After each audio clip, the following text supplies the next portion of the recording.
Voilà, bonjour à tous. Mon nom est Pascal Borel et je vous parle aujourd'hui depuis la Suisse, depuis les montagnes suisses. Et si je me permets de prendre la parole, c'est pour répondre à un certain nombre de questions qui affluent de la part de toute une série de mes correspondants, dans le sens que j'ai suivi l'évolution du coronavirus, SARS-CoV-2 de son nom scientifique, et que beaucoup de gens viennent vers moi pour répondre à un certain nombre de leurs inquiétudes. Donc je vais tout de suite prendre la première question, s'il vous plaît. Alors Pascal, tout d'abord, ce coronavirus, qu'est-ce que c'est? C'est vrai qu'on entend encore beaucoup de monde le comparer à la grippe saisonnière. Est-ce qu'on peut vraiment le comparer à la grippe saisonnière? Expliquez-nous. Alors, j'allais dire que, pour commencer par une boutade, je n'ai jamais vu la grippe saisonnière mettre en quarantaine 1 milliard de personnes sur cette planète. Je n'ai jamais vu la grippe saisonnière provoquer des morts par milliers, comme le fait le SARS-CoV-2, donc le coronavirus. Je m'explique. La grippe saisonnière tue en moyenne 0,1% des patients atteints, des malades atteints. Le SARS-CoV-2, donc le coronavirus, va tuer au mieux 0,8% des personnes contaminées dans le cadre, par exemple, de la Corée du Sud. On est entre 0,8 et 0,9. Mais je rappelle qu'en Italie, à l'heure actuelle, on est plutôt à 9%, un peu plus de 9%. Donc ça veut dire qu'au minimum, le SARS-CoV-2 va tuer, le coronavirus va tuer 8 fois plus de monde que la grippe saisonnière, et que, au pire, il va tuer 80 fois ou 90 fois plus de monde que la grippe saisonnière.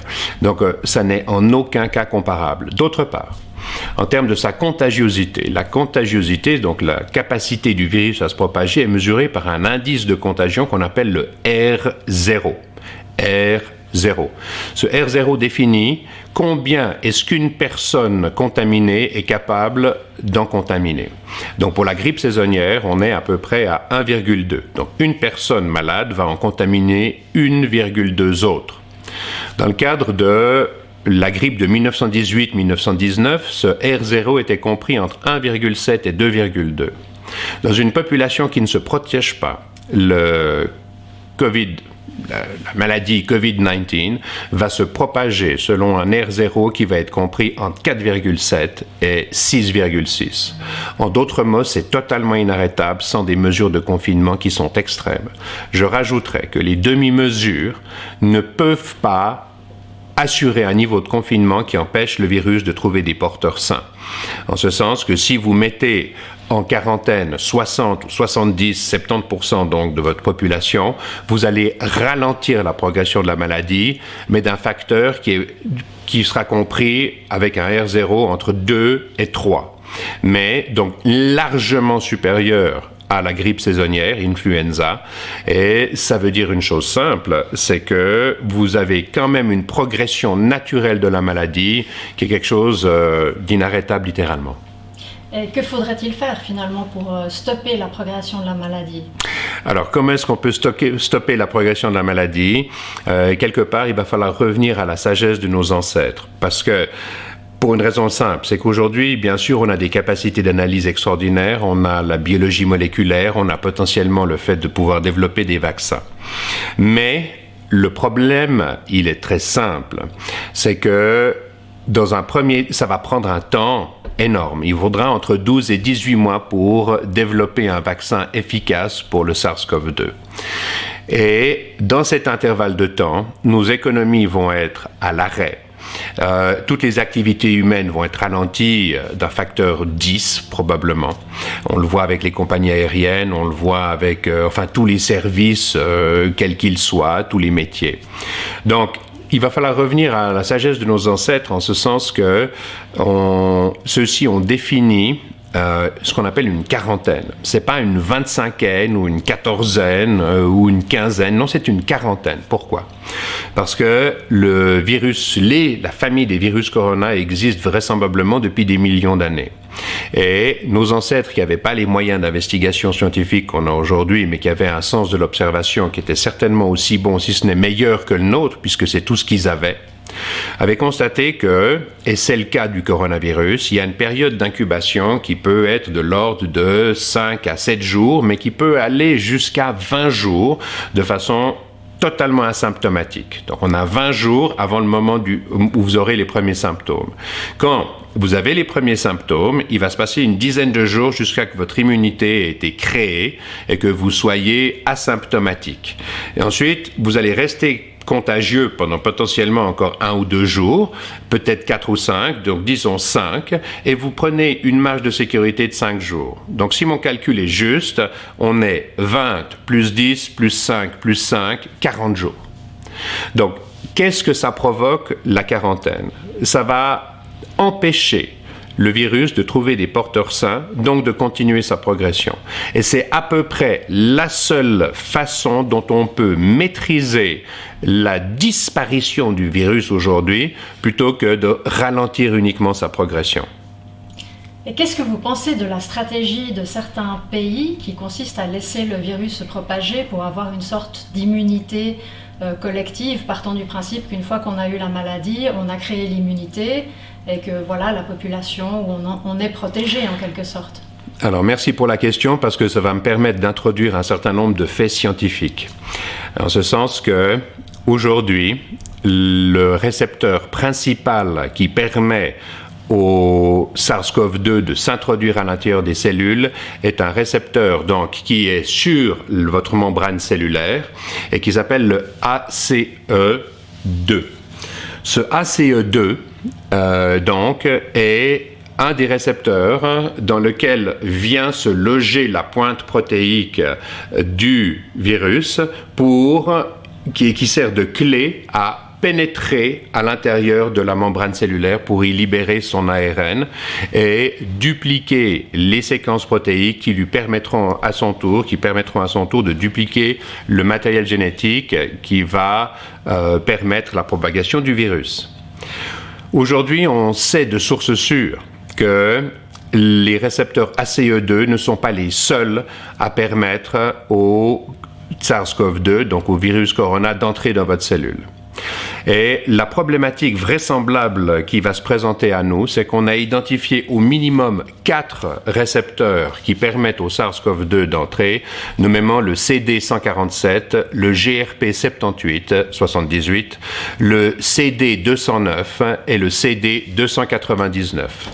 Donc, ça veut dire une chose, c'est que au moment où vous allez être touché par la première, exposition au virus, vous allez développer une immunité qui va spécifiquement être par rapport à vos récepteurs ACE2. Mais le problème, c'est la deuxième puis la troisième exposition. Parce que, à la deuxième exposition, vous allez être dans une situation où votre système immunitaire va réagir en pensant qu'il va empêcher le virus d'entrer dans la cellule. Oui, mais le virus, il y entre quand même. Par d'autres portes, par d'autres clés qu'il a à sa disposition, donc d'autres récepteurs sur votre membrane cellulaire. Et ça va engendrer une surréaction de votre système immunitaire, déclenchant ce qu'on appelle une crise de cytokine. Et cette crise de cytokine va provoquer un dérèglement majeur de tout votre système endocrinien et d'une partie de votre système enzymatique. Et ça va déclencher une réaction inflammatoire, particulièrement au niveau de vos cellules épithéliales, qui tapissent la cavité cardiaque et qu'on retrouve en grand nombre, par exemple, dans l'intestin grêle, la première partie de l'intestin après votre estomac. Et ça va déclencher une fibromyalgie, c'est-à-dire une fibrose, qui va être extrêmement dommageable aux tissus touchés, provoquant, dans le cadre de l'intestin, des hémorragies digestives et dans le cadre du cœur, de la cavité cardiaque, des arrêts cardiaques. Donc, ça va être un peu à l'image de la grippe de 1918, où la première vague d'infection a tué entre 1 et 5% des populations. Oui, mais la deuxième vague d'infection est celle qui est véritablement létale. Et vraisemblablement, c'est ce à quoi nous risquons d'être exposés. Et c'est pour ça qu'il est tellement important de retarder finalement la première exposition. Parce que d'une fois que il y a encore beaucoup de gens qui m'appellent et qui me disent « Oui, mais moi j'ai eu le COVID-19 et le COVID-19 et il n'y a pas de problème, dans 5 jours, les médecins m'ont dit que je pouvais recommencer à circuler, etc. » Énorme erreur. C'est une énorme erreur. En fait, non, c'est pas comme ça que ça va marcher. Les gens qui seront réexposés à une deuxième charge virale importante du Covid-19, du SARS-CoV-2, vont être touchés vraisemblablement, et la deuxième infection est beaucoup plus mortelle que la première, à l'image de ce qui s'est passé en 1918-1919. Donc ça parle en faveur d'une quarantaine stricte qui fait qu'on devrait éradiquer une bonne fois pour toutes le virus. Autrement, il finira toujours par revenir finalement si on prend que des mesures qui mitigent le... Exactement. Donc ça veut dire que les mesures actuelles, telles qu'on les voit en Suisse ou même en France, pas en Italie, je me permets de le préciser, sont des mesures dites de mitigation. C'est-à-dire qu'on va diminuer la capacité du virus de sauter d'un individu à l'autre par une certaine distanciation sociale. Oui, mais ça n'est pas suffisant. La seule mesure véritablement efficace, c'est le fait de couper court à toute interaction humaine pour empêcher radicalement le virus de se propager. Et c'est la seule façon de faire pour entraver le virus. Ça a un autre avantage, c'est qu'aujourd'hui, on ne sait pas combien de temps va durer la crise. Avec des mesures de mitigation telles qu'on les a prises jusqu'ici, on a vraisemblablement devant nous une crise qui va durer des mois, voire une année, voire même une année et demie, comme ça a été le cas pour la grippe espagnole de 1918-1919. Donc ça veut dire qu'aujourd'hui, si on introduit une mesure de quarantaine qui coupe court à la capacité du SARS-CoV-2 de trouver des porteurs, et qu'on met, excusez-moi de le dire, mais toute la planète à l'arrêt une fois pour toutes, on est à peu près sûr que, en laissant peut-être que 5% des personnes se mouvoir, à savoir les personnes travaillant dans le cadre des soins hospitaliers, l'eau, l'électricité, mais que ça se limite à peu près à ça, eh bien, avec une quarantaine de, on va dire, 50 à 60 jours, on éradique de la surface de la planète la capacité du virus à se propager et on n'a plus de nouveaux cas. Donc, en résumé, aujourd'hui, quels sont les conseils, les principaux conseils que vous souhaitez donner aux personnes qui vous écoutent? Alors, la chose essentielle, c'est de trouver le moyen de ne plus bouger, de rester chez vous et de ne pas offrir, à travers quelques mouvements que ce soit, la capacité au virus de trouver des porteurs sains. Et bien sûr, il faut aller faire des courses. Bien sûr, il faut aller à la pharmacie. Si vous le faites, portez un masque, portez des gants. Quand vous revenez chez vous, vous enlevez vos gants, vous enlevez votre masque, vous les mettez de côté pendant une période minimum de 7 jours pour être sûr que le virus soit inactivé, et vous vous déshabillez immédiatement, vous allez sous la douche et vous vous savonnez de A à Z pendant 30 secondes à 1 minute. Parce que je rappelle que la meilleure défense contre le virus et la meilleure façon de l'inactiver, c'est de dissoudre sa membrane cellulaire qui est formée de lipides, donc de graisse. Et le savon, aujourd'hui, est encore la meilleure façon de se débarrasser de la membrane qui entoure le virus, donc l'ARN qui est contenu à l'intérieur. Pourquoi? Parce que vous allez dissoudre sa membrane, non pas cellulaire, mais sa membrane, tout simplement. Et au moment où la membrane est dissoute, le virus perd sa capacité à aller s'accrocher aux récepteurs de vos membranes cellulaires et il est éliminé par voie mécanique au moment où vous vous rincez.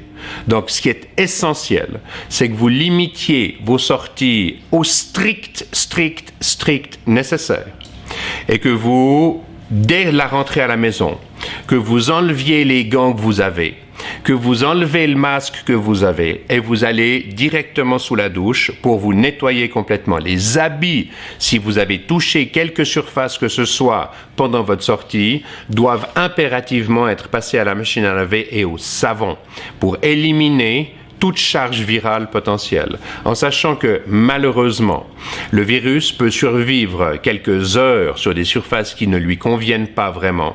Par contre, sur des surfaces comme de l'inox ou du plastique, dans des conditions d'humidité et de température adéquates, il peut vivre jusqu'à 5 jours. Quand je dis vivre, c'est pas vivant un virus, mais il peut rester actif avec la capacité de vous infecter pendant encore 5 jours. Merci Pascal d'avoir répondu à mes questions. Eh bien, c'est moi qui vous remercie et vous me reverrez dans quelques heures ou quelques jours pour répondre à d'autres questions plus liées aux aspects économiques de la chose. Paix à vous, paix à tous les citoyens de cette planète. Peace out.